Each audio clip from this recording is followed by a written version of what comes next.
شاندەیەکە ئەمریکی سەردانا من بجێ کرد. ڕۆژا پێنجشەممێ شاندەیەکە ئەمریکی سەردانا باژارێ من بجێ کرد. شاندە ji جنرال جیمی جێرارد فەرماندارê hêza koalîsyonê li Sûriye û Iraqê û her wiha bayrozê Amerîkayê berê li Behrênê û goneha şewremendê Wîzareta Derveya Amerîkî ji bo Bakurê Sûriyeyê şande pêk dihat. Şande di nava bajarê min bicê de geriya û bi welatiyên min bicê re axivîn. Piştî gera xwe di nava bajar de qedandin şande berê xweda rêveberiya bajarê min bicê û bi rêveberiya bajarê komcivînek li dar xist.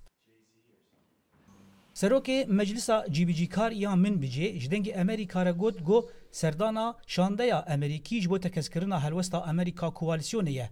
Ew ji bo parastina min bicê çi were xwestin ew ê bikin. يريدون أن يقولوا للشارع المنبجي شانده أمريكا خواستن جکولان منبجی جبو هرم ربیجن کو ام بوارانه ترس لسر منبجی تونیه منبج آرامه او اف خواستکا گل منبجی او ریوبریاویه. Gefên Tirkiyeyê ser min bicê cihê nerazîbûna xelkên min bicê ye. Serdana şandeya Amerîkî û gera wê di nava bajêr de cihê razîbûna welatiyên min bicê bû û yek ji mesajê wê ew bû got piştrastkirina helwesta Amerîka di derbarê min bicê de. خلک جی سردان دلخوش بون امریکی لکولانا هاتن دیتن اف باش بو ام جی کوالسیون تنه تناهی و آرامی دخوازن. من بجێ demeke dirêj dibin kontrola Daişê de mabû. Beriya got li ser destê encumana leşkerî ya min bicê bi alîkariya Hêzên Sûriya Demokratîk û Koalîsyona Navnetewî hat rizgar kirin.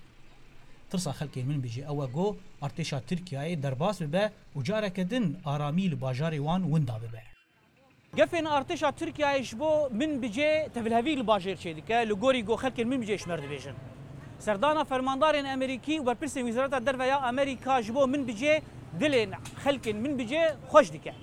Rêveberiya min bicê jî dibêje got Amerîkî şmer dibêjin wê koalîsyona navnetewî li dijî kîjan hêzê be wê min bicê biparêzin. Zana Umer dengê Amerîka min bic.